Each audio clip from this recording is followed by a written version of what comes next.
Welcome to The Explainer. Today, we're unpacking the staggering 800-year dream of Andalusia and its tragic collapse. So how does a civilization this advanced, wealthy, and powerful just vanish from the inside out? Look at this rapid timeline. Under Tariq bin Ziyad, they literally reached just 120 kilometers from Paris. But Córdoba wasn't just a military powerhouse. A mind-blowing 28 separate universities thrived in that single city. Intellectual wealth peaked in Caliph Hisham's library. Get this, it housed a massive 400,000 handwritten manuscripts. They actually brought paper mills, sugar, and oranges to Europe. Plus, botany encyclopedias used for centuries. Their intellectual dominance was everywhere, from Ibn Rushd's philosophy all the way to Fernas's early flight attempts. Yet, inside the breathtaking Alhambra Palace, this carved quote constantly reminded them of their mortal limits. So you might wonder, did outside enemies destroy this utopia? Surprisingly, the historical answer is no. The real culprit was this absolute disease, asabiyet. Internal division and toxic sectarianism completely eroded their society. Fellow Muslims actually allied with opposing Spanish counts to defeat each other, completely tearing the empire apart. This blind infighting left them totally defenseless, triggering the Inquisition, secret worship, and finally, exile. This tragic collapse offers us a profound theological lesson, contrasting mere physical beauty with divine beauty. The word gazelle means visually pleasing, and Andalusian architecture was undoubtedly gazelle. It heavily satisfied the eye. But El-Hüsna goes way deeper. It describes a beauty that is fundamentally good, unified, and beneficial. The Andalusian tragedy proves that aesthetic beauty and knowledge, without internal goodness and unity, just cannot survive. So, here's a final thought.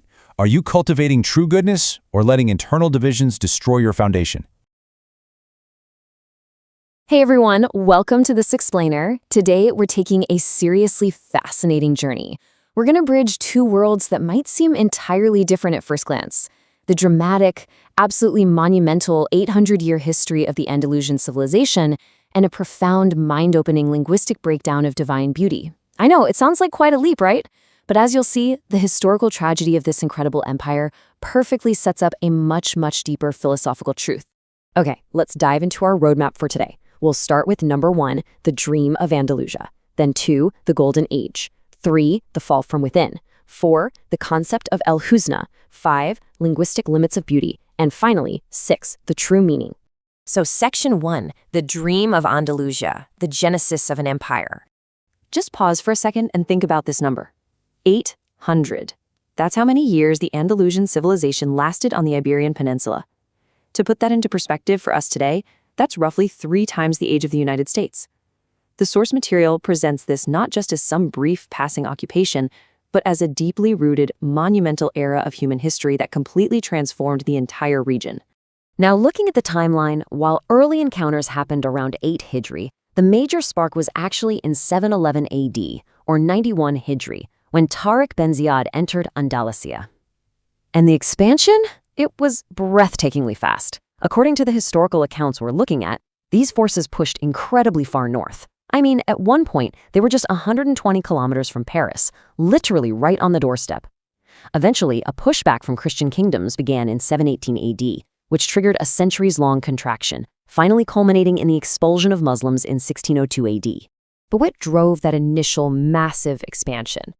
Well, behind it was a mindset of absolute, unwavering dedication. Facing a vastly superior force, with nothing but the ocean behind them, Tariq bin Ziyad stood before his troops and delivered this striking line. Your front is the enemy, your back is the sea, you have no friend but God and your sword. The accounts of this moment illustrated not as some quest for material spoils or riches, but as a profound, almost existential commitment to a cause. Moving on to section 2, the golden age, science and splendor. From those dramatic battlefield beginnings, the civilization transitioned into a period of staggering intellectual achievement. Now, what's really interesting about these numbers is the sheer scale they reveal. Take the city of Córdoba. At a time when much of Europe hadn't even seen paper, this single city had 25 paper factories. Their library, it held an unbelievable 400,000 manuscripts. And this one city alone housed 28 universities. They were just an absolute powerhouse of learning. And you know, that thirst for learning spilled over into everyday life. profoundly impacting the entire world. Thinkers like Ibn Rushd, also known as Averroes, fundamentally shaped Western philosophy by reintroducing classical thought. Ibn al-Baytar wrote an absolutely foundational botanical encyclopedia. The Andalusians even introduced daily staples to Europe that we completely take for granted today, things like sugar, rice, and citrus fruits. It was an era defined by an unprecedented architectural zarafet, or elegance, that essentially paved the way for the European Renaissance. Which brings us to Section 3, the fall from within, the collapse of a dream. So, the crucial point we have to ask is, how does a civilization that advanced, that beautiful, and that powerful simply collapse? Well, the source material introduces a vital, incredibly destructive concept, asabiyet. This translates to factionalism, tribalism, or blind group fanaticism. You see, it wasn't foreign armies or external invaders that truly destroyed this 800-year empire at its core. It was this exact human flaw. It was ego, destroying unity from the inside out. The source impartially recounts the tragic details of exactly how this factionalism played out. Endless internal conflicts basically tore the civilization apart. You had Arabs fighting against Berbers, Yemenis fighting against Syrians. It got so intensely bad that Muslim factions would literally ally with rival Christian kingdoms just to defeat their own internal Muslim enemies. This self-inflicted division weakened them entirely. It led to horrific violence, the Spanish Inquisition, and ultimately the heartbreaking final expulsion of the Moriscos. Section 4. The concept of El-Hüsna. From history to theology. Now we're making a brilliant thematic bridge here. We transition from history straight into theology. Because just as the Andalusians lost their incredible civilization by obsessing over surface-level divisions, we often miss the deeper truths of divine concepts by focusing only on the surface. Take the Alhambra Palace, for example. It is the absolute pinnacle of Andalusian architecture, but relentlessly inscribed across its walls is one single phrase, وَلَا غَالِبَ إِلَّا اللَّهِ, there is no victor but God. Even while surrounded by immense earthly power and beauty, they built in a constant reminder of ultimate divine authority. This is a revelation-built mindset. And this brilliantly illustrates how the physical architecture itself practically demands that we look past the surface. It acts as a bridge, connecting the physical, aesthetic beauty of the palace with a deep metaphysical reality. It tells the observer, hey, do not get distracted by the superficial prettiness of these stones. Look at the ultimate truth they point to. And honestly, this leads us perfectly into a fascinating linguistic puzzle presented in the lecture. Section 5. Linguistic limits of beauty. Lost in translation. It's actually kind of wild how the everyday words we use can trap our understanding. In Islamic theology, there's this profound concept of El-Hüsna, which refers to the ultimate, most beautiful attributes of the divine. Now, in Turkish, this is commonly translated simply as güzel, which just means beautiful. But according to the source, this very common translation completely flattens and limits the profound depth of the original Arabic word. Let's look at how this builds when we break down the etymology. If we look at that Turkish word güzel, it originally comes from the phrase göze el. Literally that means that which touches the eye or gives a hand to the eye. Think about what that implies for a second. The word strictly refers to surface-level visual beauty. It intrinsically requires physical sight. So I really want you to consider this question. Can surface aesthetics truly capture the essence of the divine? If the word you use for beauty is limited strictly to what touches the eyeballs, how on earth can it possibly describe the profound, multi-layered, infinite reality of El-Hüsna? What about beauty that is felt by someone who is entirely blind? A word limited strictly to visual surfaces completely fails us here. And that brings us to Section 6, the true meaning, beyond the surface. Well, if divine beauty isn't just about what looks visually pretty, what is it actually? According to the source, true El-Hüsna possesses 3 inseparable dimensions. First, it is nafi, meaning it must be beneficial and useful. Second, it is hasan, inherently good and pure right down to its core. And third, it includes the aesthetic. It is visually beautiful. So true divine beauty isn't just a pretty facade covering up something toxic. It requires inherent goodness and utility, perfectly combined with aesthetic appeal. The lecture illustrates this perfectly by contrasting 2 types of love. On one side, you have kara sevda, which literally translates to a dark, blind passion. Sure, it might look intensely beautiful on the outside, but it's destructive. It misleads the mind and ultimately, it ruins you. Contrast that with Aksevda, a pure, white, divine love that enlightens the soul and never misleads. True El-Hüsna is like that pure love. It is good for you, through and through. Which leaves us with this final, honestly incredible, thought-provoking question to end our explainer today. If true beauty is so much more than what just meets the eye, are we building our world on the surface or the profound? Remember Andalusia, a civilization of breathtaking external beauty that collapsed because its internal foundation was completely eaten away by superficial factionalism. As we search for meaning today, we really must ask ourselves, are we just looking for what touches the eye, or are we seeking true El-Hüsna? Thank you so much for joining me, and I hope this leaves you with a whole lot to think about. So, imagine a civilization that lasted 800 years. Just try to think about the sheer scale of that amount of time. Right. It's almost impossible to really contextualize 8 centuries. Exactly. I mean, we're talking about 8 centuries of producing world-changing science, breathtaking architecture, and, poetry that we still read today. You have running water and streetlights while the rest of Europe is practically knee-deep in mud. Yeah, quite literally in the Dark Ages, while this place is illuminated. And then imagine it just completely vanishing from the map, erased. I mean, how does something that monumental just disappear? How does an empire that practically invented modern urban living slowly crumble until there is nothing left but ghosts and stone? Well, it really forces you to confront the fragility of human achievement, We tend to view progress as this permanent upward trajectory. We just assume that once a society reaches a certain level of, technological or cultural sophistication, it's secure. Right, like they crossed the finish line and they're safe. Exactly. But history is just filled with these massive tectonic shifts where everything a society thought was permanent just evaporates. The physical buildings might remain, sure, but the civilization itself is entirely hollowed out. And that brings us to today's topic. Okay, let's unpack this. We are doing a deep dive into a really fascinating perspective from a scholar named Mustafa İslamoğlu. He argues that this collapse wasn't just, a political or military failure. It was fundamentally a spiritual one. Yeah, and we are strictly looking at this through the lens of his specific lecture and his unique worldview today. Right, and he uses the historical rise and fall of Islamic Andalusia, what we now call Spain, as a lens to explore how external empires and internal spiritual states actually mirror each other. We're going to look at how a civilization is built on inclusivity, how it gets destroyed from the inside out by tribalism, and what that means for how we understand intention, tragedy, and true beauty. The main conceptual through line here, the framework he introduces, is that you cannot separate the architecture of a society from the architecture of the human heart. If the internal state of a people degrades, the external empire will inevitably follow, no matter how thick its walls are or how advanced its science is. Which is such a profound way to look at history. Yeah. And he actually begins this whole exploration, not in the history books, but with a recent personal experience, right? Yeah, he describes taking a 4-day trip to Andalusia during a holiday during Eid. And he calls the experience an 800-year magnificent dream. But it wasn't just awe. He also describes feeling this really profound, lingering sorrow walking through those spaces. He does. But instead of just sitting in that historical grief, he introduces this fascinating philosophical concept.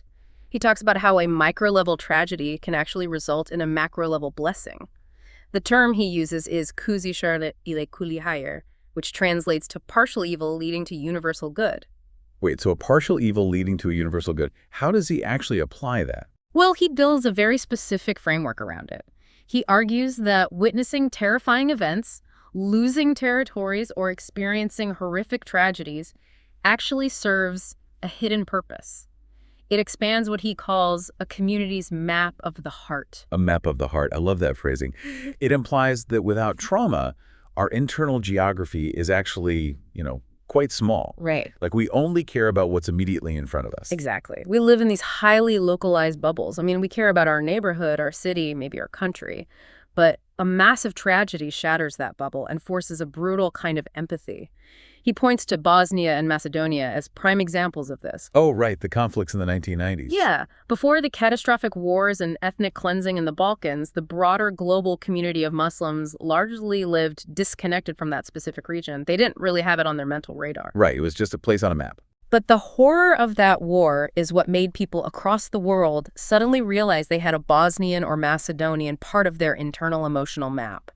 He mentions how local leaders like Jakub Hasibi Hoka noted this shift. People mobilized, they traveled, they sent aid. A massive web of human connection was forged entirely because of the suffering that was taking place. So it's a localized disaster forcing a global awakening. Yeah.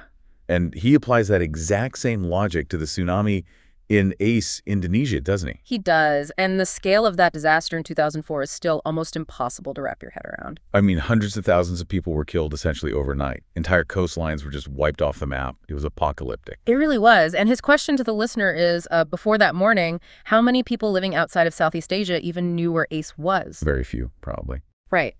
But the sheer, overwhelming magnitude of the disaster, the partial evil, as he calls it, triggered an unprecedented influx of global aid. People from entirely different continents flew in. They built infrastructure, they established schools, they poured resources into rebuilding a community they had literally zero prior connection to. Yeah. He frames this as reuniting with lost brothers. The tragedy, as agonizing as it was, acted as the catalyst for a solidarity that just wouldn't have existed otherwise. He makes the same observation about the devastating earthquake in Kashmir, too. Because of that destruction, philanthropists stepped in, 2 schools were built, and now there's a continuous flow of connection and spiritual education happening there every single year. It creates a permanent bridge. It does. But, it feels incredibly similar to the ecology of a forest fire. How do you mean? Well, to the trees burning in that exact moment, the fire is pure, unadulterated destruction. It's awful. But ecologically, we know that certain seeds literally have a biological failsafe where they cannot germinate unless they are exposed to the extreme heat of a fire. The destruction is a prerequisite for the next generation of growth. But, and I guess this is my pushback, does that make the fire any less devastating in the moment for the people caught in it? That tension you're pointing out is exactly the core of his argument. This philosophy isn't minimizing the pain of the fire at all. It doesn't dismiss the very real agony of a tsunami or a war.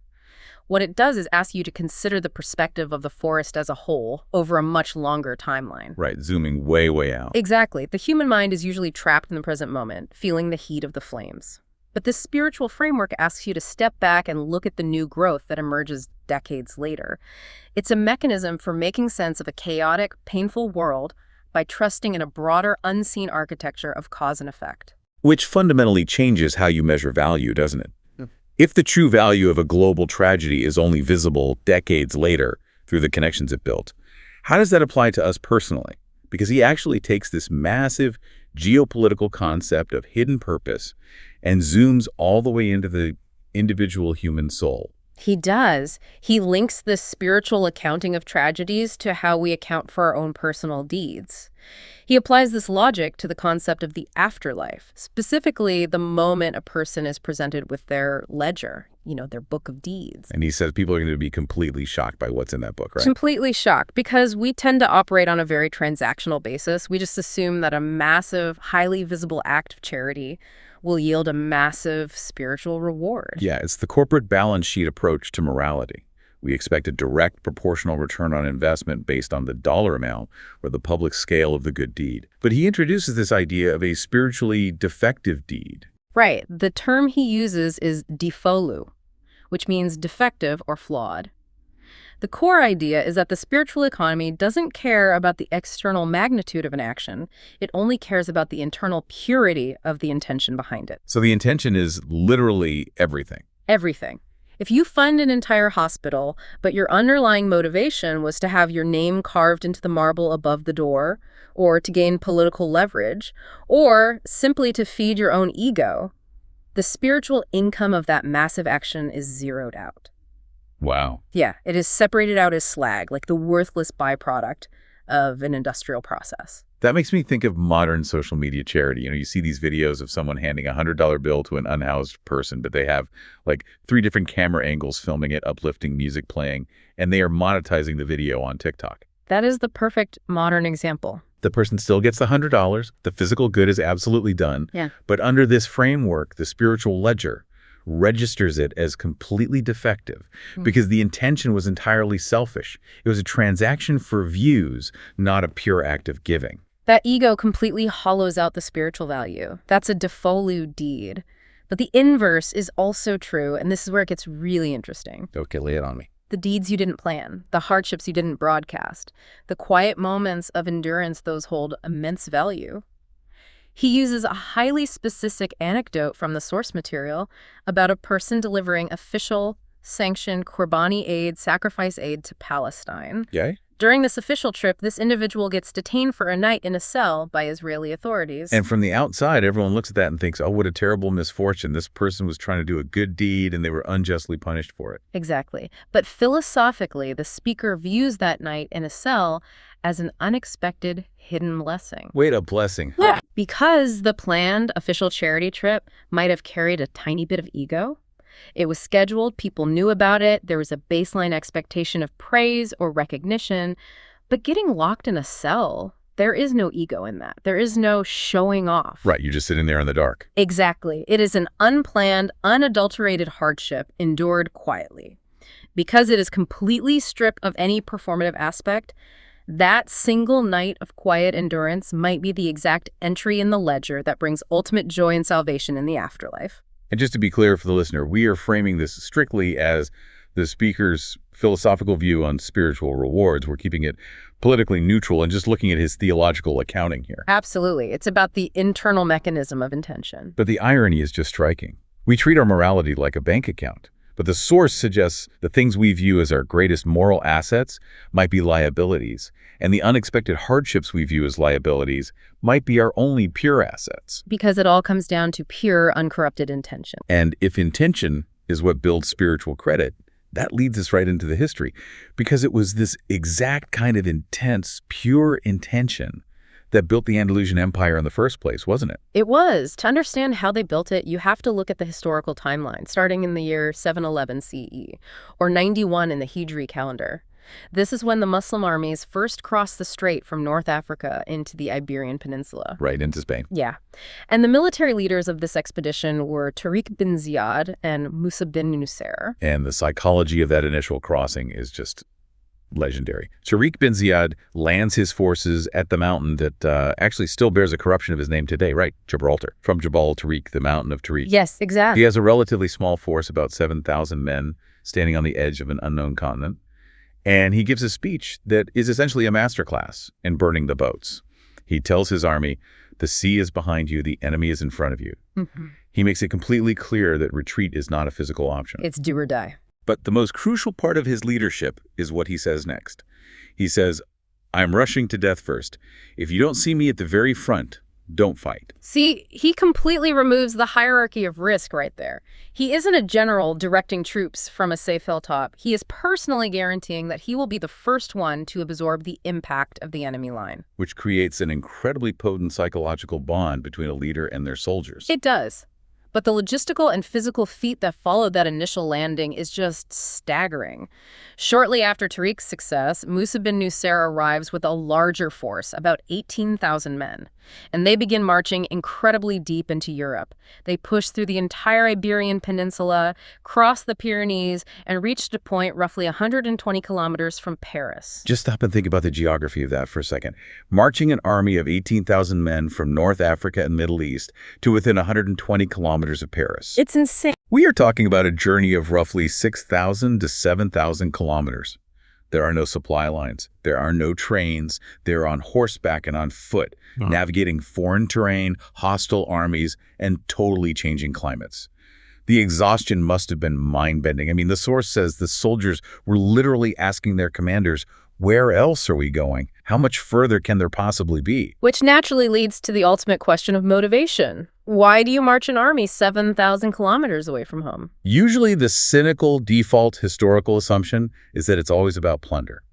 Empires expand to steal wealth and resources, right? That's the standard narrative. But Islamolu argues vehemently against this framing for this specific campaign. He points out the geopolitical reality of the time. The Islamic State, centered in Damascus under the Umayyad Caliphate, was already the wealthiest and most powerful entity on the planet. Right. He notes that their social welfare system was so robust that even unborn children were socially insured by the state. They had a massive surplus of resources. So if your home city is already the wealthiest in the world, you don't march to the mud-soaked fields of 8th century Europe just to get rich. Precisely.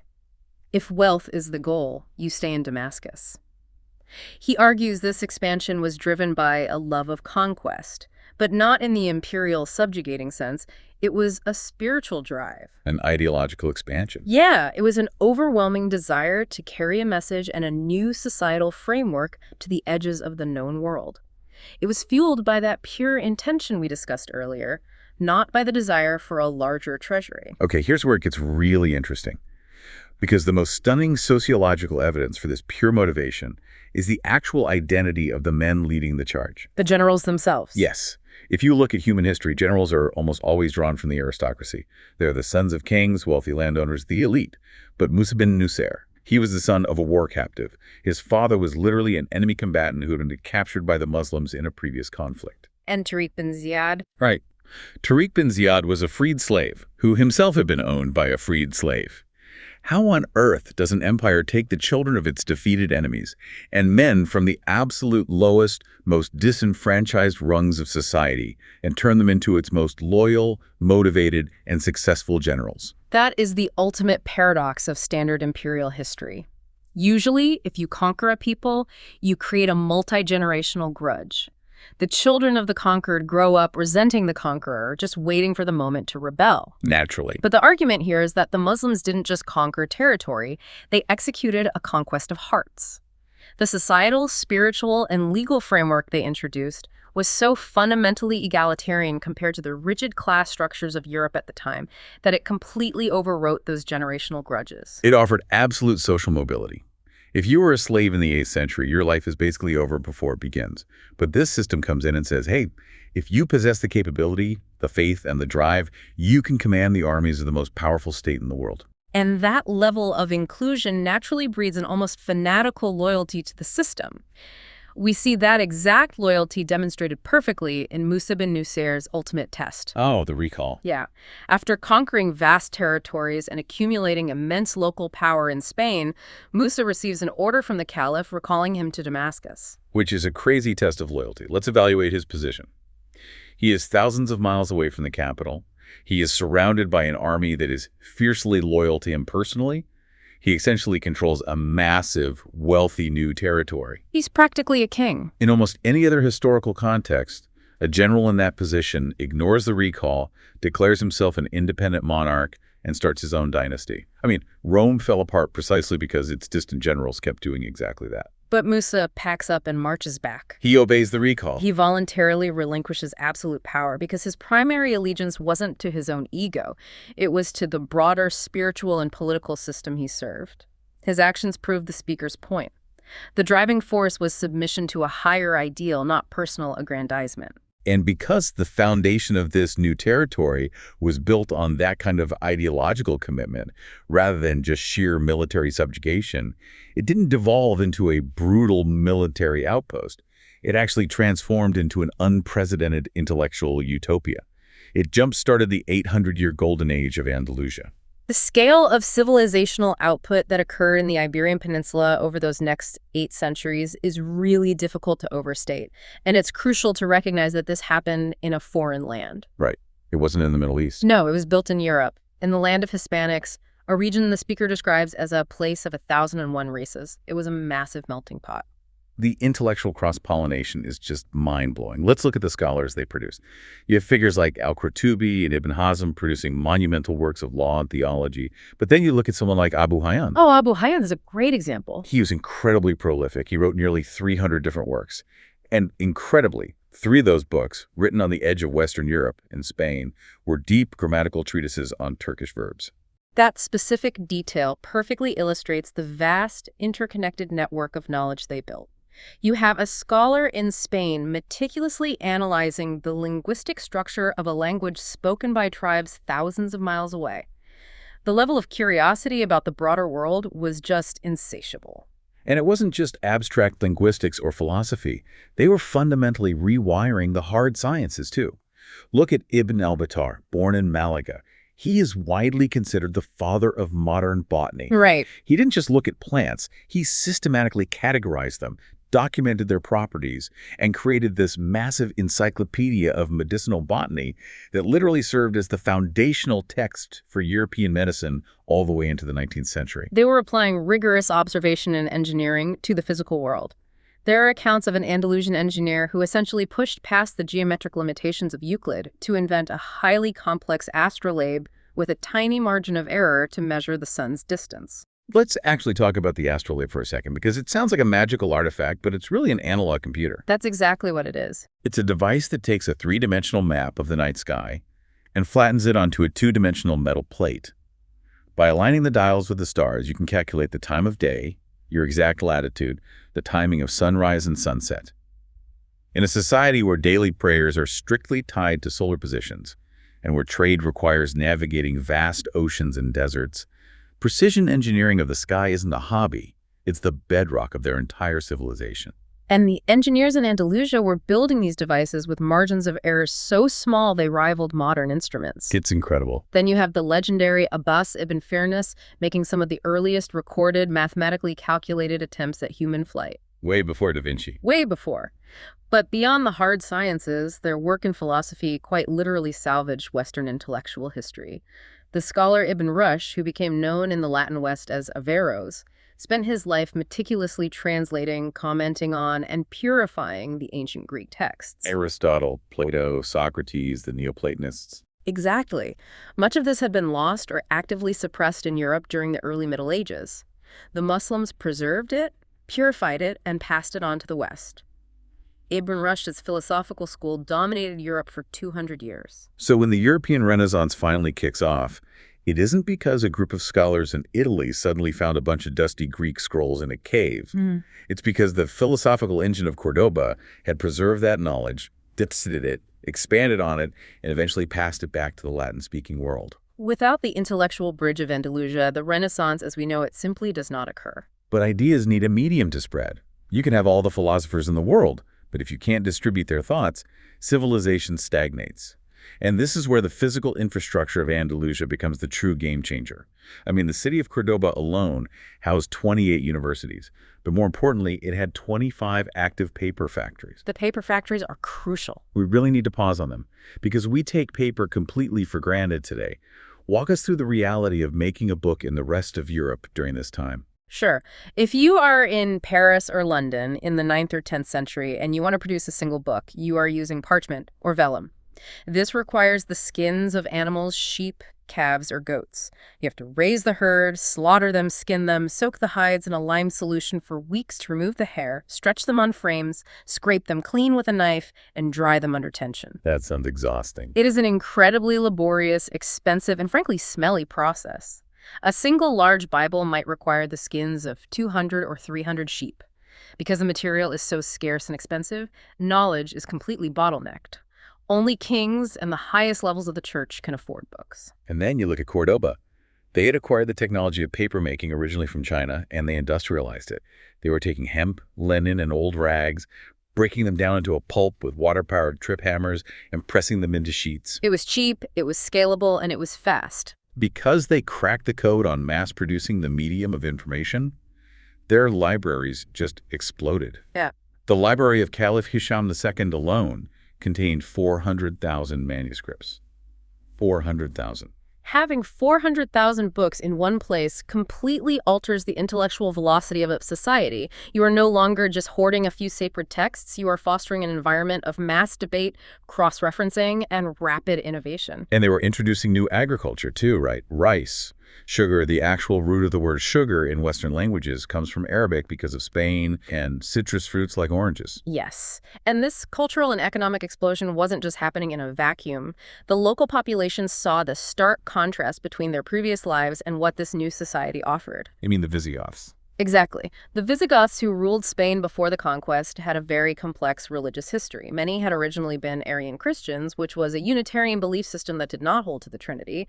They had been forcibly Catholicized by their leadership around the year 587 CE. So there was already religious tension. Yeah, a lot of it. So when the Muslims arrived, bringing not just this incredible wealth of science and agriculture, but also a strictly monotheistic theology that resonated deeply with their suppressed Arian roots, the local population didn't just submit. They rapidly and enthusiastically embraced Islam and integrated. It was an irresistible cultural gravitational pull. So, okay, we have established the peak. We have a society, translating Aristotle, performing complex botanical chemistry, running 28 universities, and mass-producing books, while the rest of the continent is scraping sheep hides. The pinnacle of civilization at the time. Right. So how does a society with that much momentum, that much intellectual and physical wealth, collapse? How do they lose everything? Well, to understand the mechanism of the collapse, we actually have to look at the architecture of their final stronghold, because the fall wasn't instantaneous. Even after the major cities like Cordoba, Toledo, and Seville eventually fell to the advancing Christian kingdoms, the Nasrid dynasty survived in Granada for another 250 years. And it was during this twilight era that they built their crowning architectural achievement, the Alhambra Palace, along with the adjacent gardens known as the Generalife, or Sunnatullah. Islamoğlu argues that if you don't truly examine the Alhambra, you cannot comprehend the sheer elegance and refinement of the Andalusian mind. The palace isn't just a building, it is an earthly depiction of the Quranic paradise. It is an environment completely devoid of vulgarity, designed to be a place where the light, the water, and the very stones themselves seem to speak. The sensory experience of walking through the Alhambra is famous. The water channels running through the rooms to cool the air, the incredibly intricate stucco work that looks like frozen lace. But the most profound element isn't the physical luxury, it's what the stones are actually saying. The inscriptions. Yes.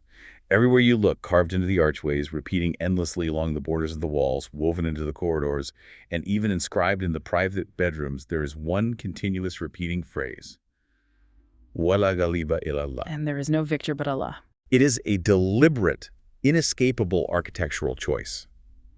The architects were tasked with building a space of unimaginable luxury and worldly power for their rulers, but they wove a message of absolute, devastating humility directly into the fabric of the building. It functions as a constant reminder of mortality. It's like a built-in psychological fail-safe against the ego. It immediately reminds me of the tradition of the Ottoman sultans. Historically, when the sultan would ride through the city for Friday processions, surrounded by his army and the adoring public, he would employ men to walk alongside his horse and repeatedly whisper, "Don't be proud, my sultan, Allah is greater than you." Oh, wow, yeah. They deliberately introduced a mechanism to puncture the ego of the ruler right at the moment of maximum pride. And the Alhambra is essentially doing the exact same thing, but in stone. It's a building constantly whispering to its inhabitants that they are mortal and powerless.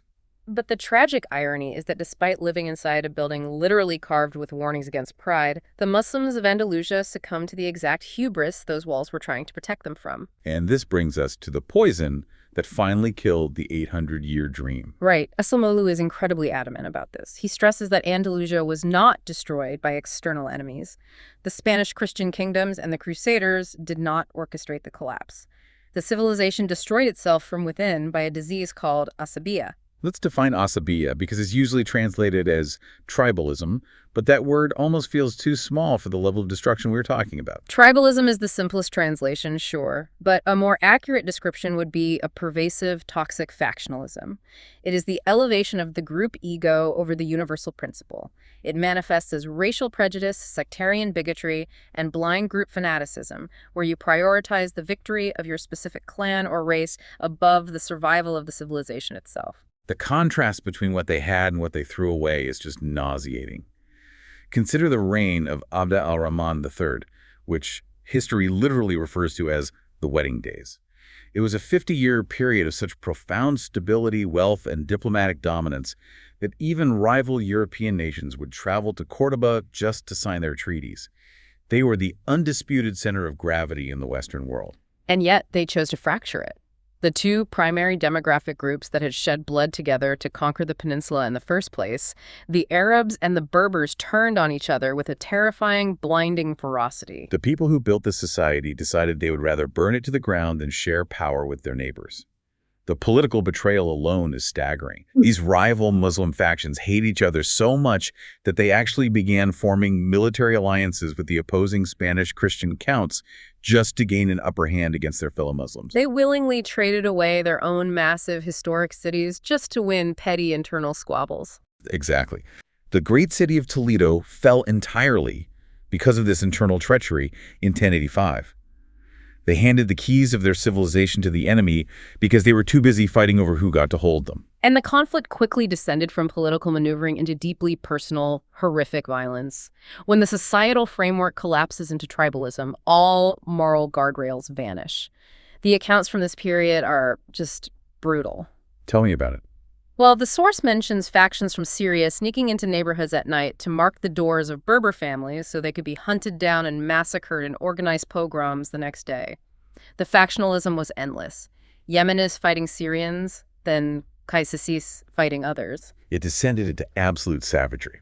There is one particularly grotesque incident mentioned in the source where a religious scholar was captured by a rival faction. Out of sheer, unadulterated hatred for his tribal affiliation, they didn't just execute him, they chopped him up, and his flesh was actually cannibalized by the mob. I know, it's horrifying.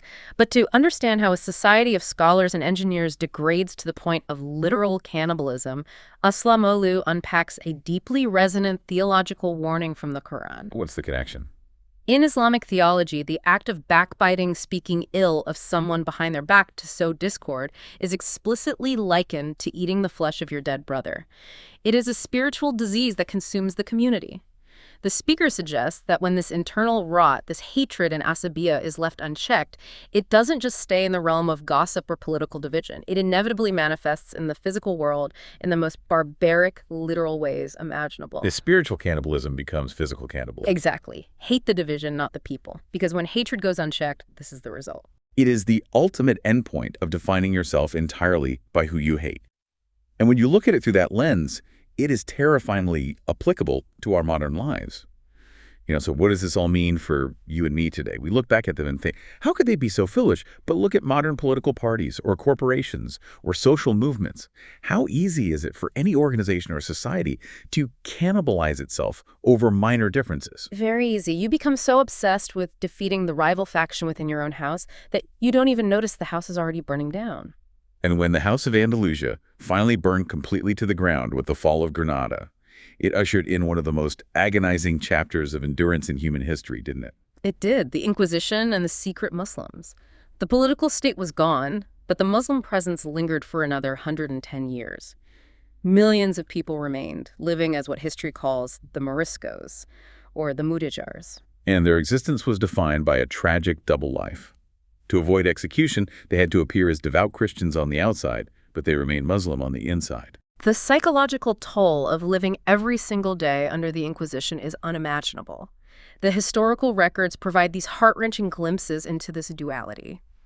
Imagine a Morisco family being forced to baptize their child in a church, smiling for the authorities. Oh, man. And then, the moment they get home, they frantically scrub the baby's head with salt, weeping and praying to God for forgiveness, desperately trying to spiritually wash away the forced conversion. The Inquisition's ruthlessness was absolute. Everything associated with the Andalusian identity was criminalized. Speaking Arabic was illegal. The Quran was banned, the hijab was banned. The paranoia must have been suffocating. There's an anecdote about a Morisco woman that perfectly captures this terror. The one with the pot. Yes, she simply drops a pot on the floor by accident, and out of pure, ingrained cultural habit, she exclaims, "Ya Muhammad," just out of reflex. Like someone today saying, "Oh my God." Exactly, and because of that single slipped syllable, she is immediately dragged to the Inquisition. Her life is destroyed over a reflex. But eventually, the Spanish crown realized they couldn't successfully police the inner thoughts of millions of people forever, so they resorted to the final expulsion. In 1602, the entire remaining population of Moriscos was ordered to leave.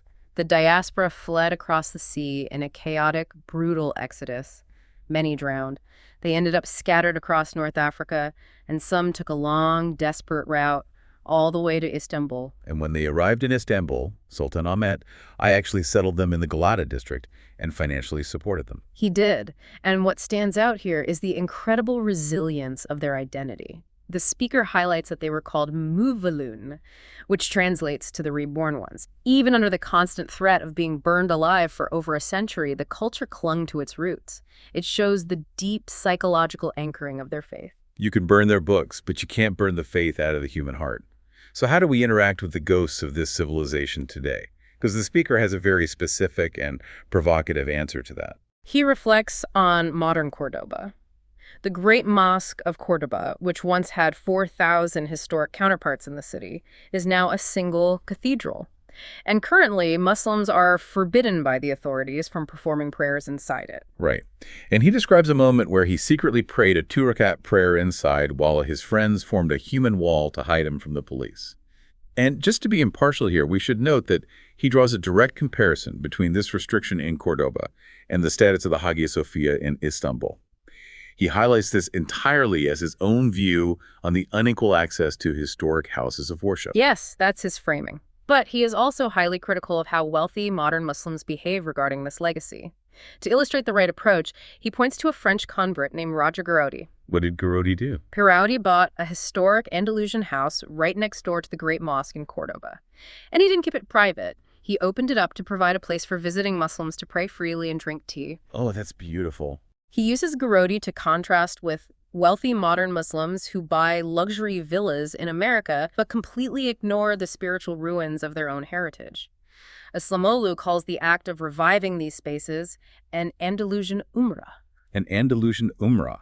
Now, umrah is usually the pilgrimage to Mecca, right? Right, but he unpacks the linguistic root of the word. The word umrah actually means to build or to enliven a place. Ah, so true restoration isn't about covering the walls of a mosque in gold leaf or turning it into a museum. It's about inhabiting the space with prayer and memory. Exactly, breathing life back into it. I really love the imagery he uses here. He talks about hugging the massive pillars of the Cordoba Mosque like an old friend. He bases this on Imam Shafi's ruling that land once legitimately established as Islamic remains so forever spiritually. And he connects it to the spiritual concept of wadat al-shuhud, the idea that even the inanimate stones are conscious witnesses to history. They literally absorbed the prayers said centuries ago. It's a breathtaking way to interact with the physical world.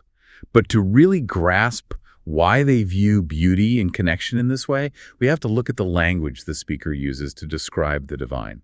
In the final section, he shifts away from history and dives into a linguistic deep dive on Esma-ul Husna. Yes, the theology of language. Esma-ul Husna is universally translated as the most beautiful names of Allah. But he breaks down the Arabic grammar to show why simple translations fail. How so? Well, the word husna functions as an ism tafdil, which is a superlative meaning the most beautiful, but it also simultaneously functions as a descriptive adjective. He warns that translating it poorly, like just calling it the greatest, actually risks implying polytheism. Wait, how does the greatest imply polytheism? Because the human brain loves comparison. If you say this is the greatest, the mind instantly asks, okay, then what is the second greatest? What is it competing against? It inadvertently sets up a pantheon rather than an absolute singular reality. Oh, wow. I never thought about it that way. So he explores the etymology of beauty to find a better understanding. He looks at the Turkish word for beautiful, which is güzel.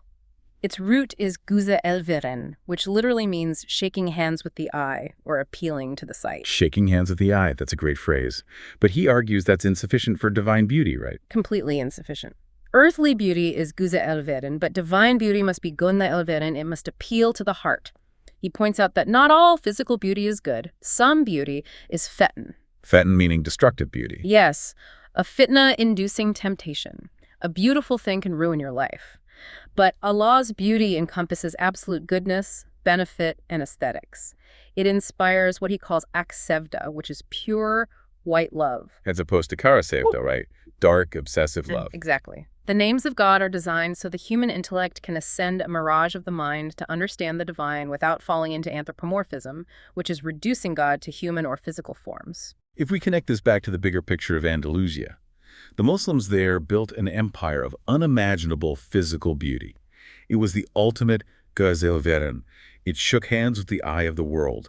But when they lost their spiritual beauty, the gönle elveren, the appeal to the heart, they fell into the karasevda, the dark obsession of tribalism, and they lost it all.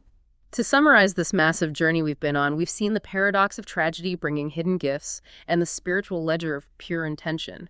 We witnessed the staggering rise of a golden age built by former slaves and its self-inflicted fall due to tribalism. And it ends on this profound linguistic truth. True beauty must illuminate the heart, not just captivate the eye. It is a sobering reflection.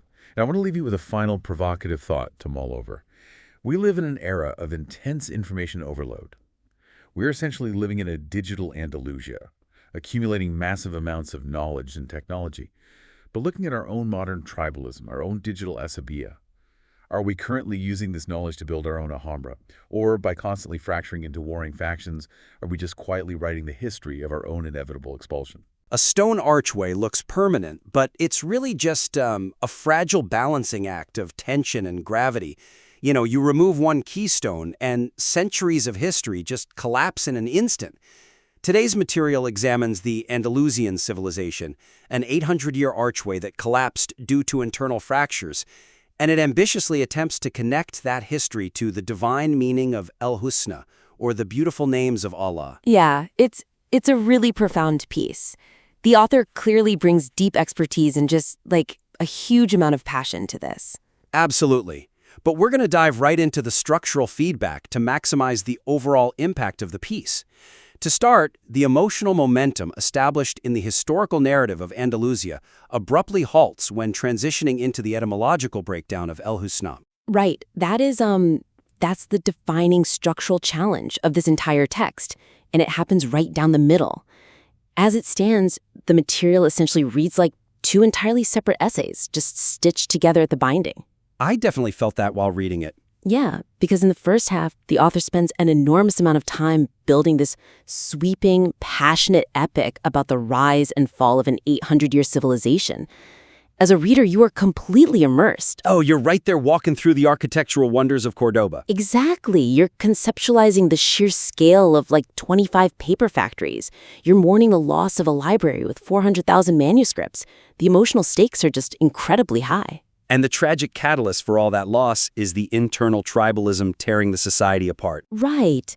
But then, just as the reader is fully invested in this historical tragedy, the text executes a hard, a really jarring pivot. Suddenly we're pulled entirely out of Corba.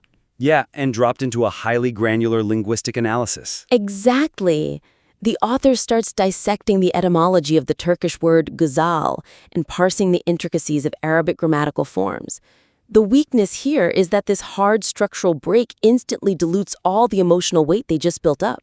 You've primed the reader for a historical epic and then handed them a theology textbook. I really felt that whiplash. Because the underlying argument that the physical history of Andalusia and the abstract theology of the divine names are intertwined is profound. But right now, the layout physically breaks those two ideas in half. They aren't talking to each other on the page. Right. So the suggestion here is to construct a continuous, unbreakable, thematic bridge. You need to pull the conceptual lessons of Andalusia's history directly into the spiritual attributes embedded in the divine names. Make it feel natural. Yeah, you have to make the theology feel like the inevitable conclusion to the history, rather than just a separate linguistic appendix tacked on at the end. The fascinating thing is that the author doesn't even need to invent new material to build this bridge. The raw materials are already sitting right there in the text. Really? Like what? Like that beautiful linguistic concept they introduce, goze el verin, which translates to touching the eye. Oh, wow. Yes, that is the perfect cornerstone for this bridge. Right now, it's just buried in the linguistics section. Exactly. But imagine if the author took goze el verin, this idea of external, physical, aesthetic beauty that touches the eye, and used it retrospectively to categorize the Andalusian civilization's physical achievements. You explicitly label the Alhambra, the universities, and Cordoba as goze el verin. And then you create the immediate contrast with gunle el verin. Meaning touching the heart. Right. Precisely. You frame gunle el verin as the true, deeper meaning of El-Hüsna. The argument then naturally evolves. The internal, spiritual beauty, the beauty that touches the heart, was tragically lost when internal tribalism took over. Because if we think about asabiyyat, that deeply entrenched tribalism, it acts like a spiritual acid. Yeah, it dissolves the unity required to even perceive El-Hüsna. The external beauty, the palaces, they stayed standing for a time. But the internal, divine beauty was fundamentally fractured. I want to look closely at how the author uses that continuous inscription in the Alhambra, too. Vela galibe illallah. There is no victor but Allah. To me, that's like the most powerful image in the entire text. It's a stunning detail. And structurally, the author can use that inscription as the literal physical manifestation of the transition from history to the divine names. You physically walk the reader through the halls of the Alhambra in the prose. You point their attention to the walls. Right, and you use that specific inscription to seamlessly pivot into your analysis of divine attributes. The architecture itself becomes the transition. I see the elegance of that. But let me push back on this approach for just a second. Is there a risk that blending the history so tightly with the linguistics might obscure the pure theological points? How so? Well, the author is trying to discuss the limits of human language and the boundless, infinite nature of divine beauty.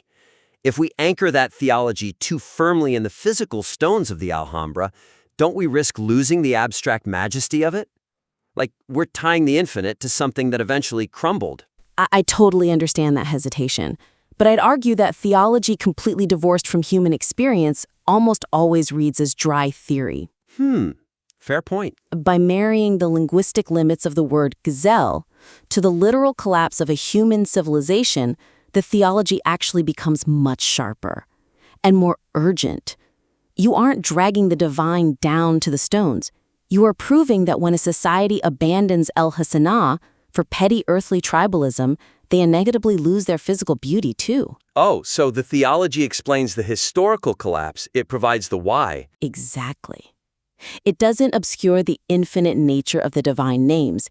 It illuminates the human cost of forgetting them. Okay, that's a really compelling way to view it. But once you build that beautiful thematic bridge, you can't afford to let the reader wander off the edge of it. Right. Which brings us to focus. The inclusion of numerous modern geopolitical digressions scatters the material's central focus on the Andalusian legacy and its spiritual resilience. Yeah, the narrative focus gets surprisingly diffused in the middle sections. The weakness here is that the author introduces this brilliant, highly complex thesis about finding greater good in minor evil, this concept of kuli hayir emerging out of juzi share. Yeah, it's a great concept. But to prove it, the author suddenly takes the reader on a rapid-fire global tour of modern tragedies. Right. Suddenly, we're reading about Bosnia, Macedonia, Chechnya, Kashmir, and Aceh.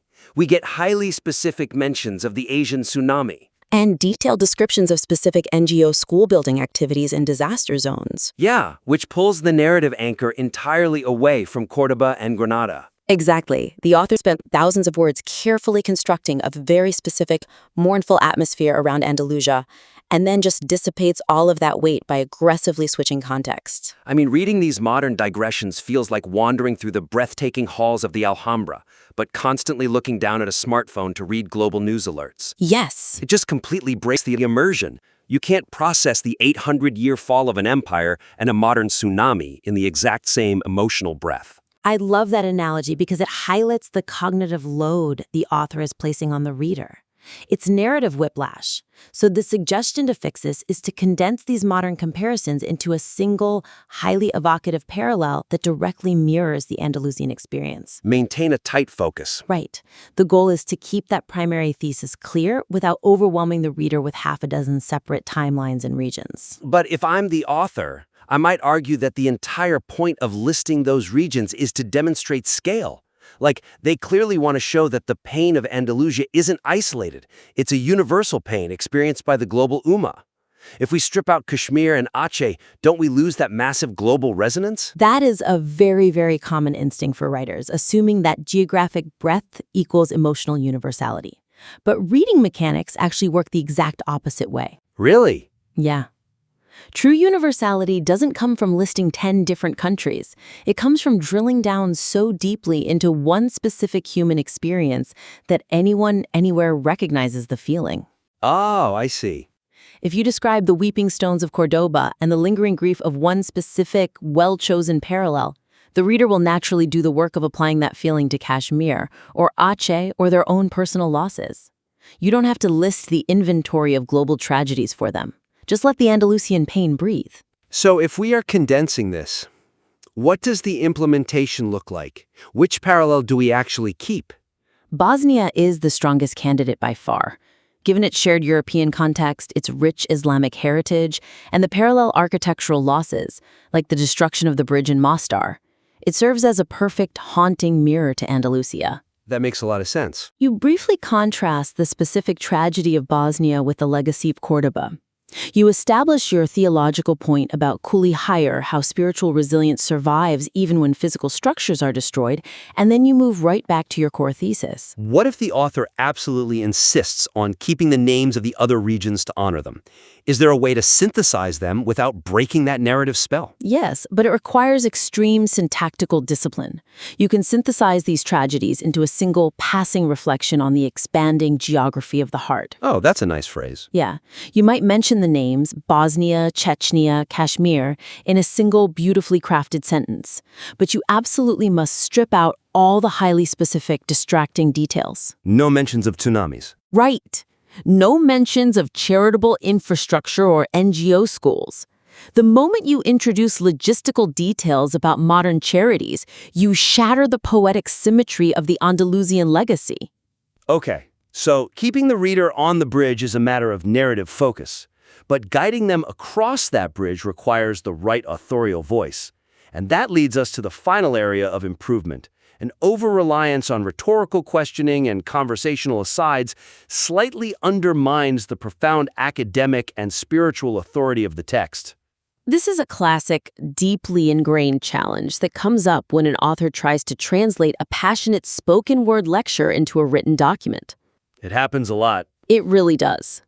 The weakness we see here is that the material contains several spoken-word artifacts that actively disrupt the reading experience. You're talking about phrases like, "What happened next?" or "Do you know what Umrah means conceptually?" Exactly, and it goes beyond just questions. There are personal grievances about translation disputes embedded in there too. At one point, the author writes, "I am not afraid of an ignorant person. We have suffered a lot from those who know half the truth." Right. Now, if you are standing at a podium in a room full of people delivering a passionate sermon, that kind of phrasing is electric. It creates dynamic energy, It rallies the room. But on the page, it feels entirely different. It feels overly colloquial, slightly defensive, and frankly, distracting. It pulls me right out of the contemplative state the author just worked so hard to put me in. Because the mechanics of reading are fundamentally different from the mechanics of listening. I like to think of these spoken word phrases as scaffolding. Scaffolding? Yeah. When you are speaking live, rhetorical questions are the scaffolding you use to make sure the audience is keeping pace with your logic. You pause, you ask a question, you ensure they are with you. But in a written essay, the reader controls the pace. Exactly. When a reader encounters a rhetorical question on the page, their brain subconsciously stops to answer it. It acts as a speed bump. It breaks the hypnotic flow of the prose. You are essentially leaving the scaffolding on a finished building. So the suggestion is to tear the scaffolding down.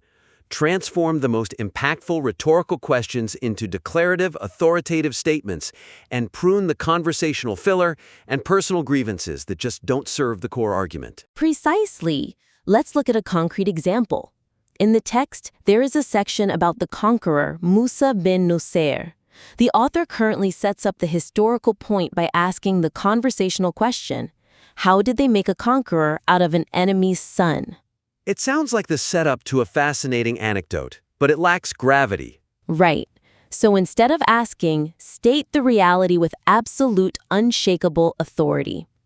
The true measure of Andalusian spiritual conquest was its ability to turn the sons of adversaries into its greatest champions, as seen with Musa bin Nusayr.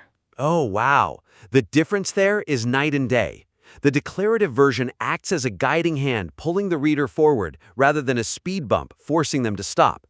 It carries the weight of a definitive historical text. Exactly. Now let's tackle the tangents, specifically the section where the author complains about the critics of a specific Adhan translation. Where they talk about suffering from people who only know half the truth. Yes. The underlying linguistic point the author is trying to make there is actually brilliant. They are making a philosophical observation regarding the nuances of ismi tafdil, superlative nouns, as an objective theological reality. But it is buried under a layer of personal grievance. Yeah. The fix is simple. Remove the grievance entirely. You do not need to preface your brilliant grammatical insight by complaining about people who don't understand Arabic grammar. Just present the insight. Let the profound nature of the linguistic reality speak for itself. I agree that it cleans up the text, but I want to fiercely advocate for the author's intent here for a second.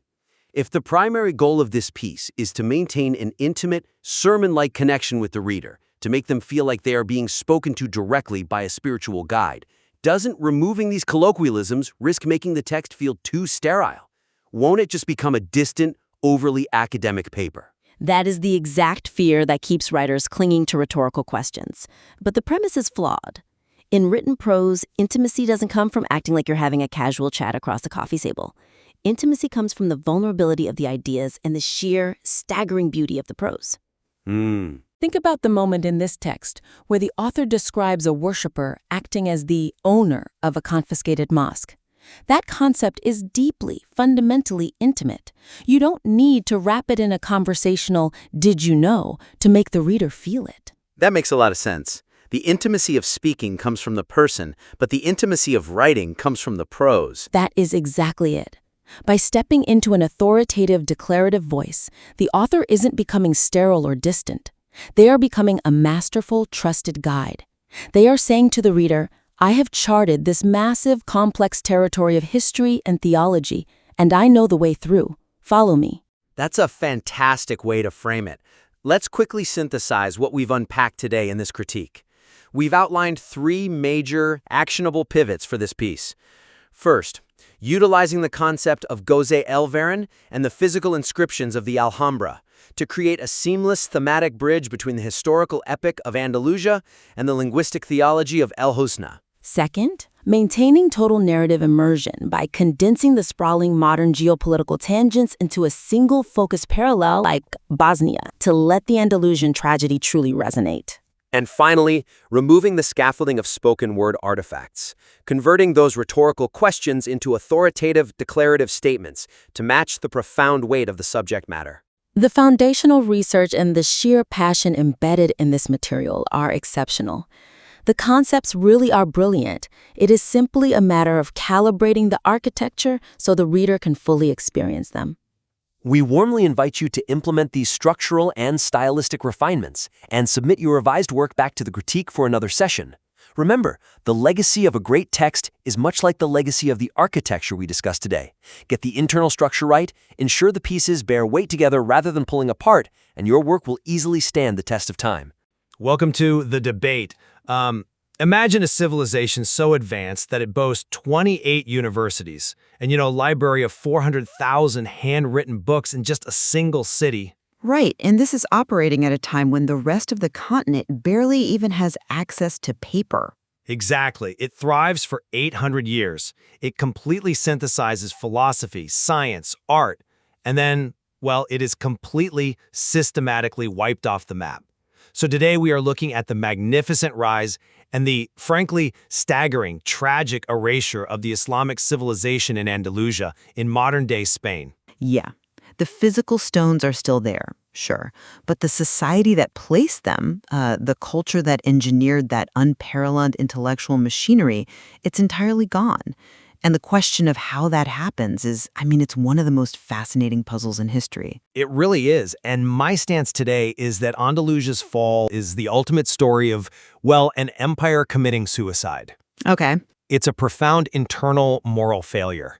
I argue that this massive ideological edifice wasn't really toppled by an enemy, but it was dismantled from the inside by toxic factionalism and just, unchecked egos. Right. Well, and I'll be taking the exact opposite view today, because attributing this collapse to just internal decay, I think it completely ignores the brutal, highly organized geopolitical machine that actively and systematically erased them from the Iberian Peninsula. Well, to really grasp how this society fell apart, we kind of have to look at the mechanics of how it was built in the first place, right? Because the contrast there is exactly where the source material locates the collapse. Mm-hmm. If you look at the initial expansion into Hispania, the driver wasn't your standard imperial mechanism of resource extraction. We are talking about Tariq bin Ziyad crossing the Strait of Gibraltar with just 7,000 men. 7,000, yeah. Right, and here is the sociological miracle of that moment. Of those 7,000, only about 300 were Arabs. The vast majority were Berber Muslims. Right, so it was this incredibly rapid integration of distinct ethnic groups. Precisely. And that integration wasn't enforced by some massive, wealthy state apparatus, because, that didn't exist yet. It was enforced by a unifying spiritual momentum. Yeah. The text calls it a pure ideological unity.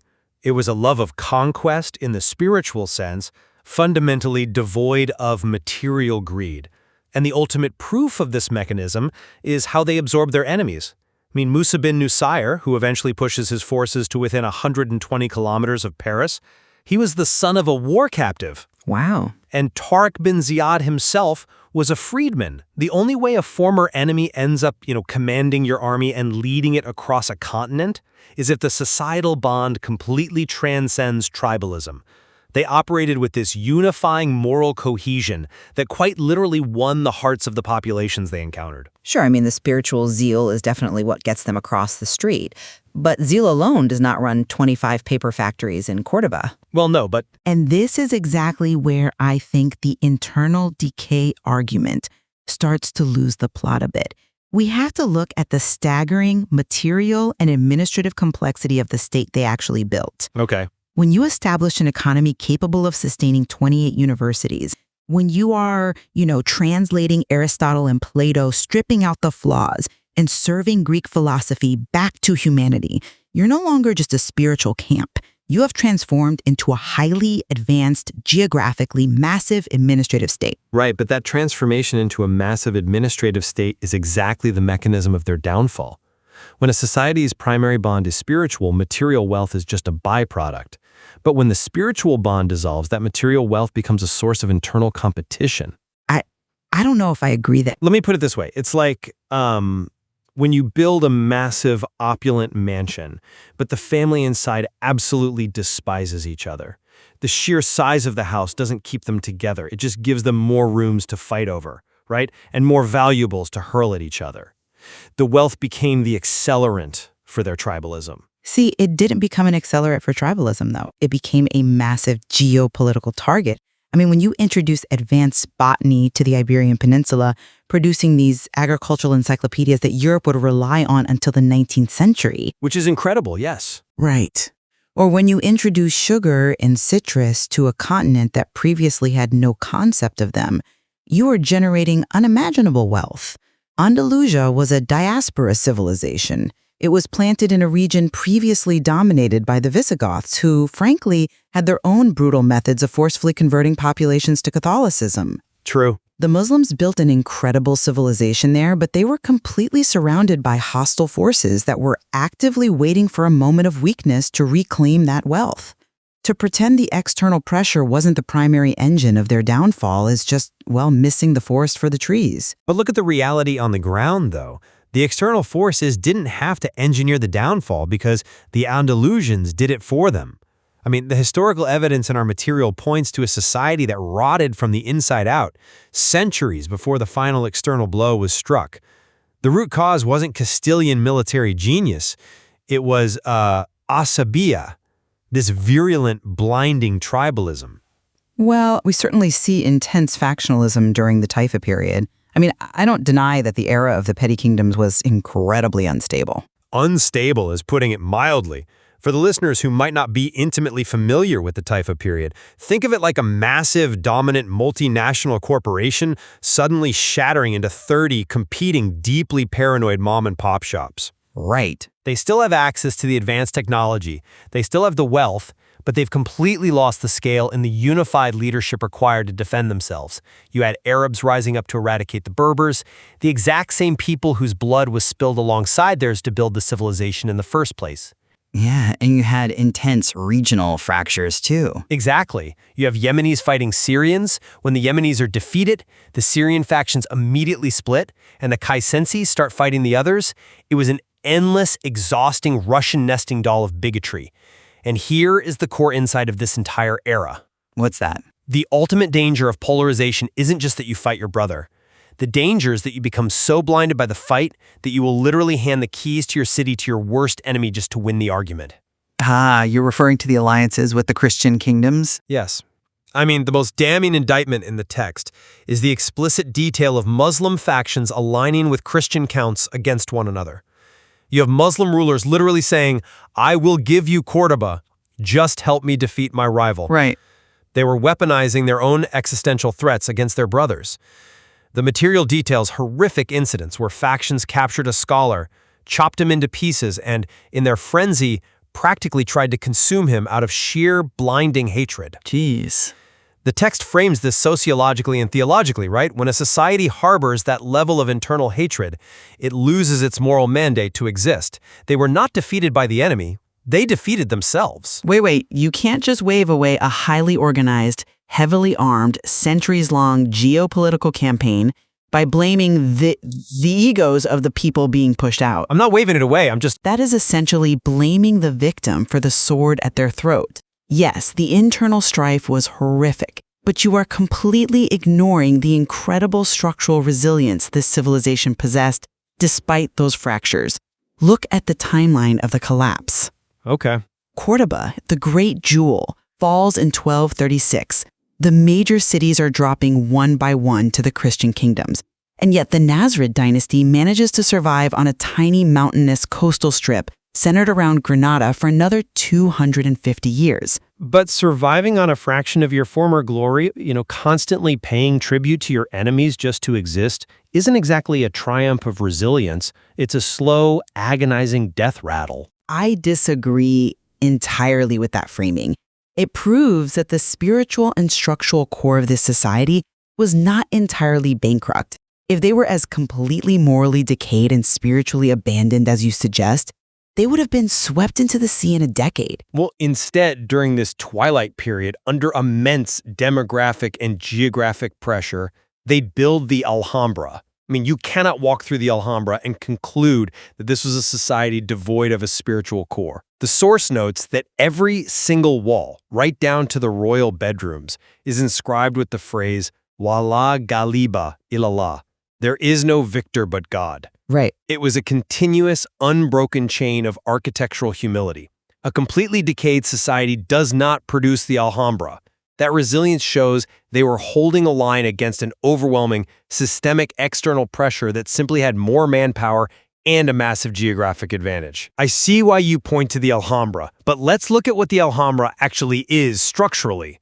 If you look at the architecture of Cordoba at their peak, it's open, sprawling, designed for trade, integration, and the free flow of ideas.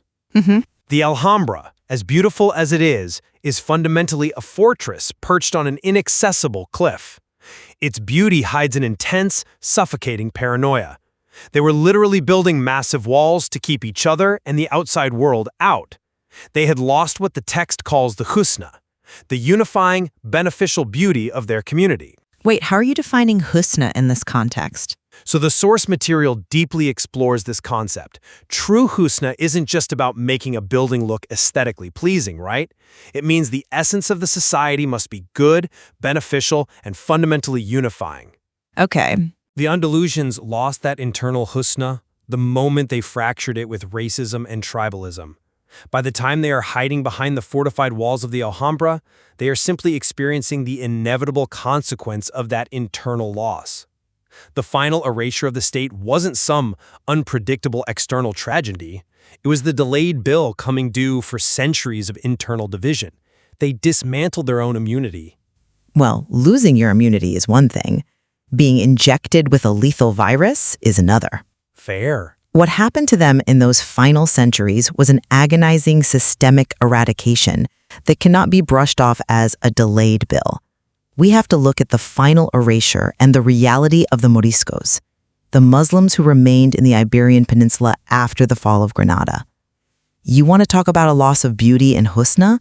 Let's talk about the meticulously organized machine of cultural genocide that was the Inquisition. But again, the Inquisition was a brutal reaction to a vulnerability the Muslims had already established. No, the Inquisition was a proactive, bureaucratic apparatus of state terror. It was designed to completely erase a culture, confiscate its immense wealth, and enforce total religious homogeneity. The text provides devastating details about the mechanics of this period. It really does. We are talking about millions of Muslims who were forced to pretend to be Christians just to survive. The sociological trauma here is immense. Parents would take their children to the church to be baptized because refusing meant death, and then they would rush home, lock the doors, draw the blinds, and scrub the child's head with salt to symbolically wash the baptismal water away. They prayed in secret, weeping in their own homes. The sheer cruelty of the Inquisition it's historically monstrous. I am not debating the tragedy of the Moriscos. But we have to recognize the sheer scale and the absolute intolerance of the external mechanism here. This wasn't just a military defeat. There is a deeply haunting anecdote in the Inquisition logs mentioned in the text about a Morisco woman who simply dropped a heavy pot in her kitchen and out of pure conditioned reflex cried out, "Ya Muhammad." Right. For that single reflex, an involuntary gasp in her own home, she was dragged before the Inquisition. Speaking Arabic was criminalized. Reading the Quran was a death sentence. Traditional clothing, traditional baths, all banned. And that erasure culminated in the early 17th century. Exactly, culminating in the final expulsion decrees of 1602. After systematically stripping them of their culture, the external political forces simply pushed them into the sea. Families were fractured. Some drowned, others fled to Morocco, to Algeria, or took the long, desperate route to Istanbul, where Sultan Ahmet I settled them near the Arab mosque in Galata. Yeah. You simply cannot look at a bureaucratic machine that polices a woman dropping a pot in her kitchen and say, oh, this society naturally expired from internal decay.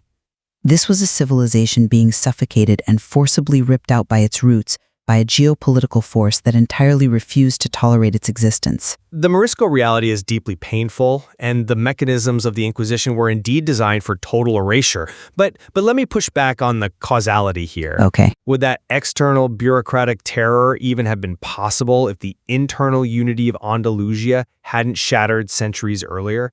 You are describing the horrific end state, the final collapse of the building. But the external forces merely walked through a door that the Andalusians had already broken off its hinges from the inside. I don't see how you can equate internal political fragmentation with inviting an inquisition. Because the fragmentation wasn't just political, it was structural and moral. When you spend centuries allying with the enemy to kill your own brothers over petty tribal disputes, when you carve your unified empire into 30 defenseless Taifas, you are the one building the Inquisition's torture racks. That's a strong claim. You are creating the exact sociological vacuum that allows a highly organized, intolerant external force to divide and conquer you. The external forces didn't magically overpower a unified Andalusia. They were invited into the cracks, created by Esabia. I understand the mechanism you're pointing to, I do. But assigning the ultimate blame to the victims of an inquisition feels, well, historically disjointed. Yes, they opened the door through internal division. Any society that lasts 800 years is going to experience periods of profound fragmentation. True. But the entity that walked through the door, the entity that actively chose to burn people at the stake for speaking their native language and violently enforce homogeneity, was the external enemy.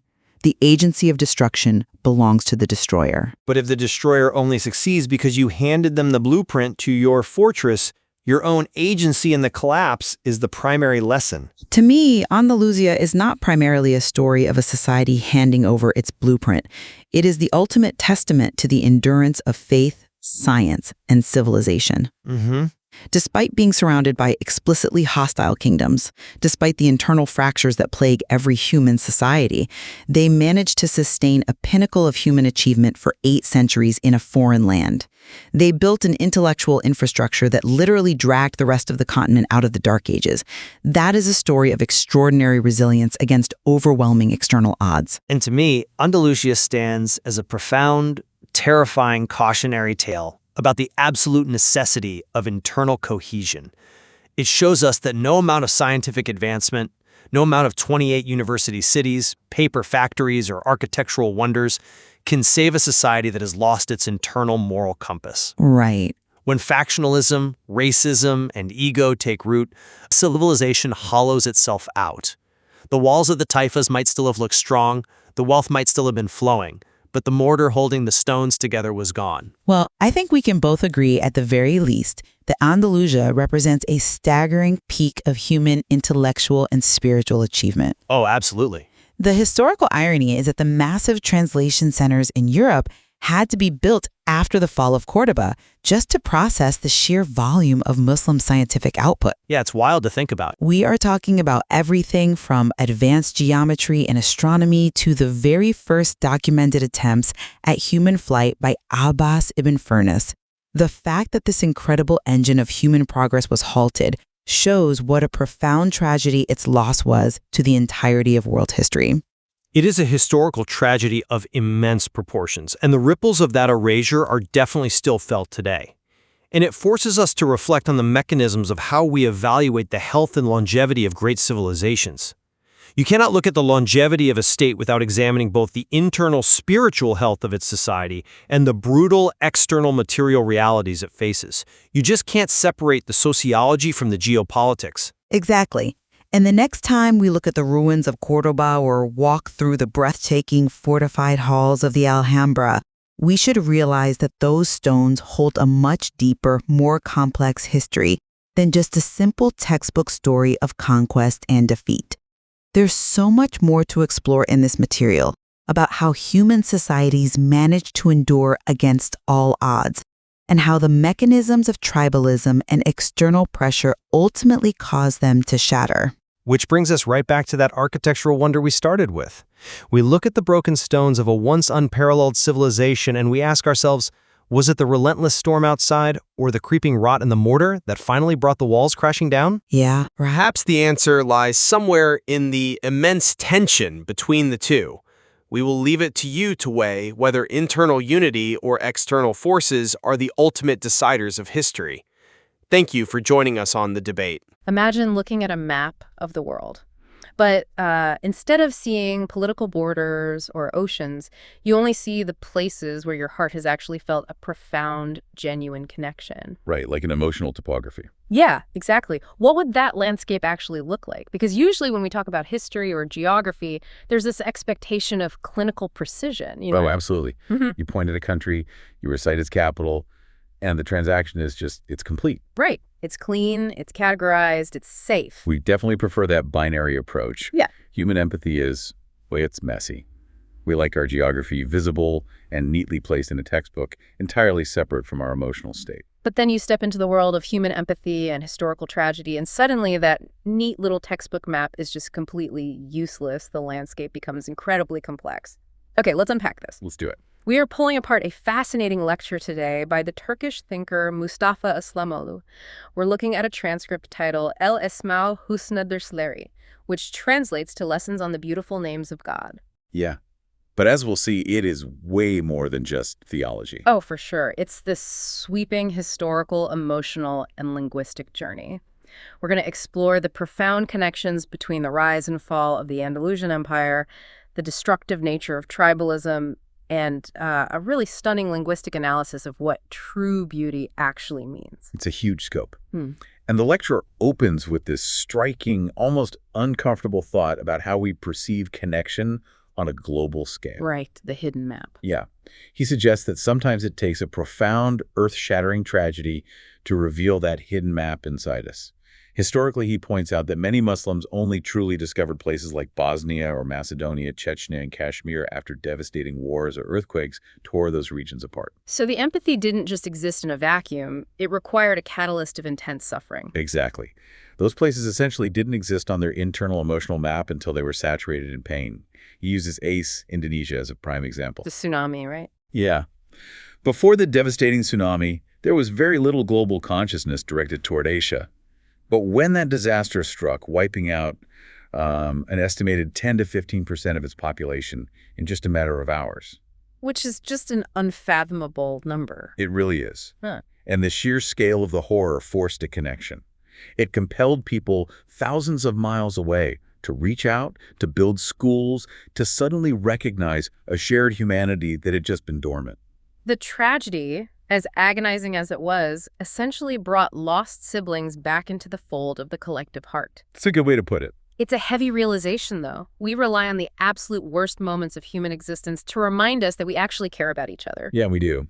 And Islamoğlu takes this macro concept of hidden connections and turns it completely inward. He applies the same logic to how we evaluate the worth of our own individual lives. Right, through the concept of the afterlife ledger or the book of deeds. This is where his analysis gets deeply introspective. It really challenges the standard metric of a good life. He argues that when we finally see that ultimate ledger, we're going to be completely disoriented.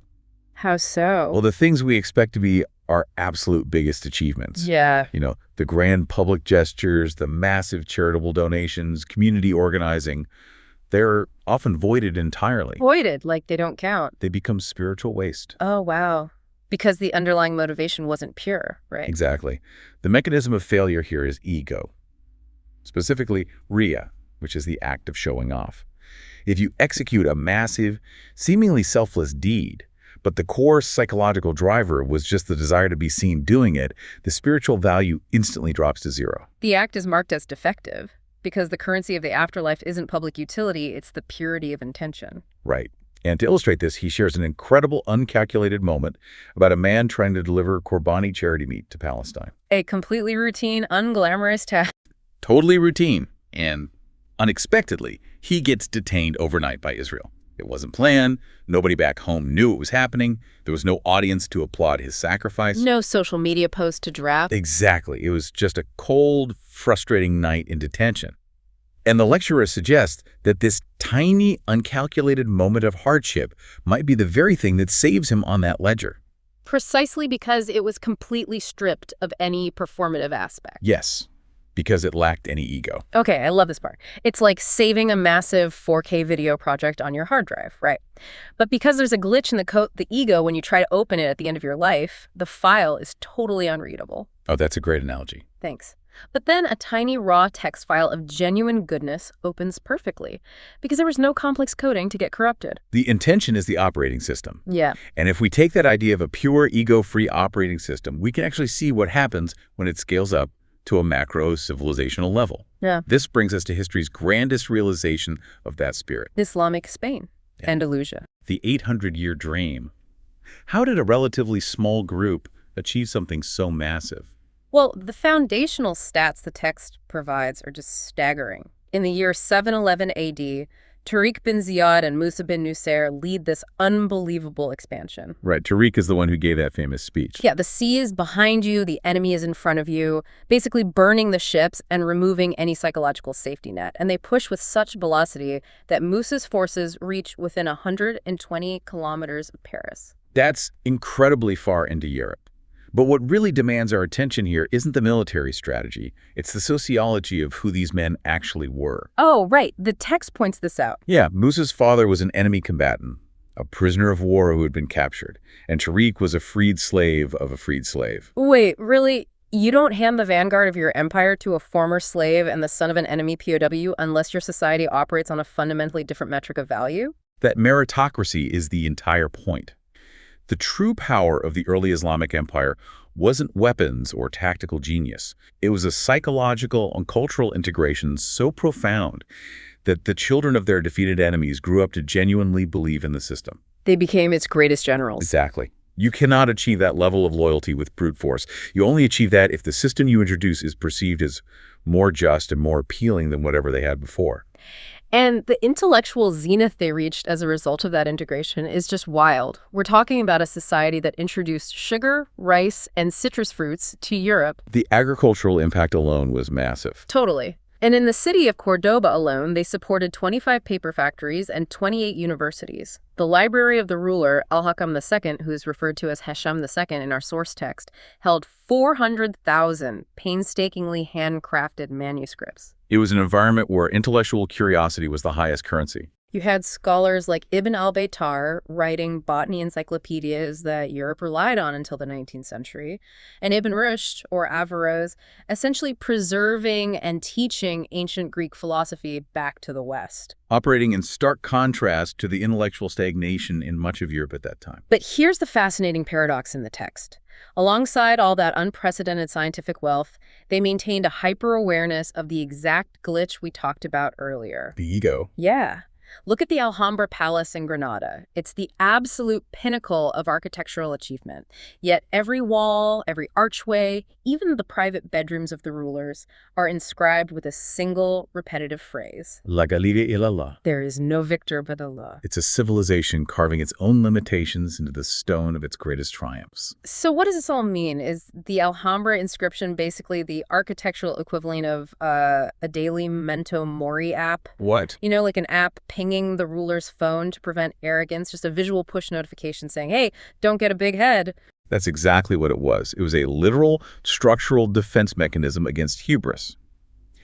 The architects of Andalusia understood that when a society reaches the peak of dominance, the natural human byproduct is arrogance. So they built an environment to interrupt it. Yes, forcing the viewer to acknowledge a higher power, regardless of how many universities they built. But I mean, a daily ping on your phone doesn't stop you from doing something destructive if the underlying operating system is already corrupted. Unfortunately true. Which explains the most glaring contradiction in this whole deep dive. If they had a culture so scientifically advanced, so grounded in humility, how did they lose it all? How does an 800-year golden age just collapse from the inside out? The source makes the mechanism of that collapse painfully clear. It wasn't the superiority of external enemies that brought down Andalusians. External? Yes. The fatal virus in their operating system was Asabiyyat. Tribalism, factionalism, sectarianism. Exactly. The Muslims of Andalusia slowly stopped seeing each other as part of a unified whole and started identifying exclusively by their subgroups. Arabs fought Berbers, Yemenis fought Syrians. You just fractured. And the psychology of this division became so absolute that Muslim factions began allying with rival Christian counts against rival Muslim factions. Yeah, just to maintain power. They were handing over the keys to a thriving empire out of sheer spite for the people living one town over. It's unbelievable. And the source includes this one visceral anecdote that really highlights the pure insanity of this tribalism.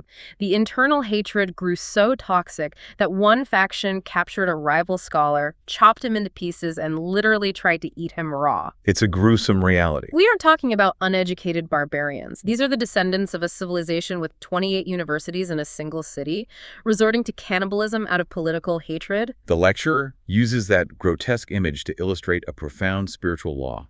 That level of hatred completely removes God's support.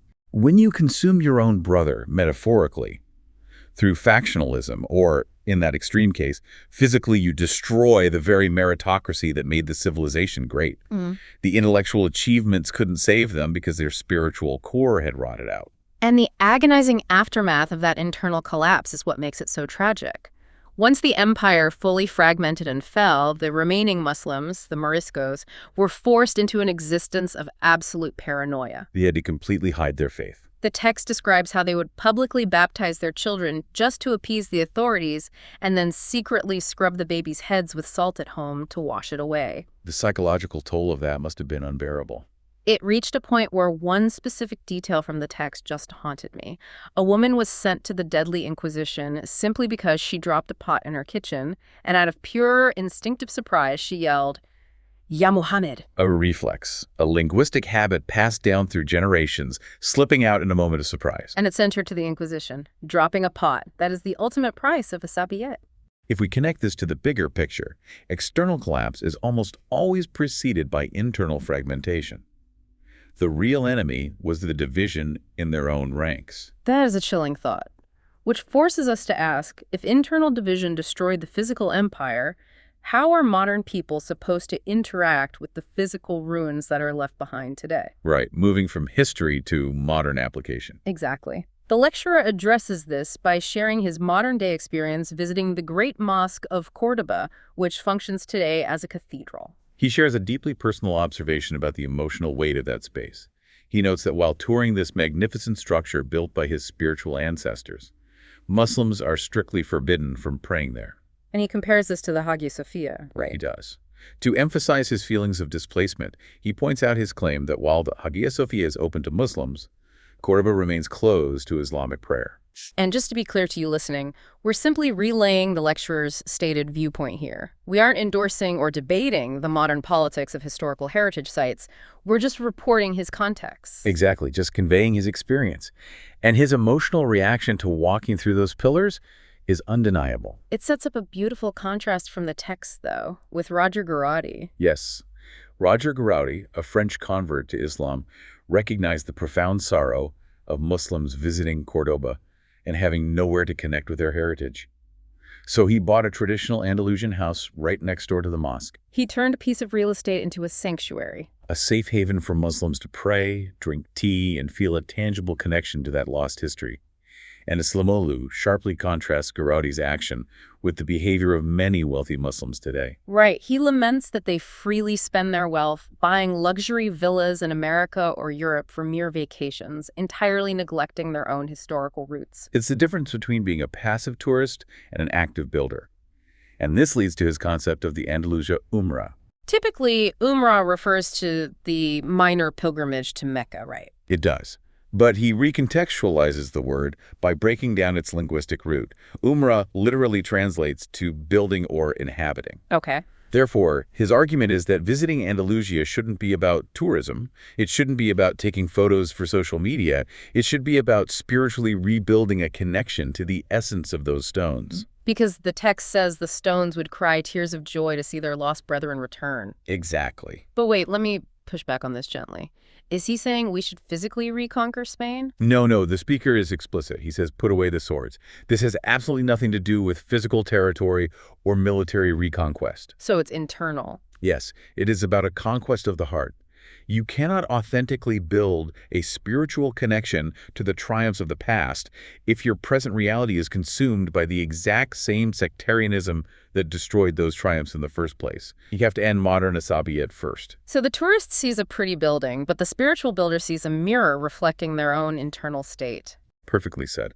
And this difference between a superficial tourist and a spiritual builder perfectly bridges to the speaker's final fascinating point. The linguistics. The difference between superficial beauty and divine beauty. Yes, the speaker warns his audience heavily against the danger of half-knowledge here.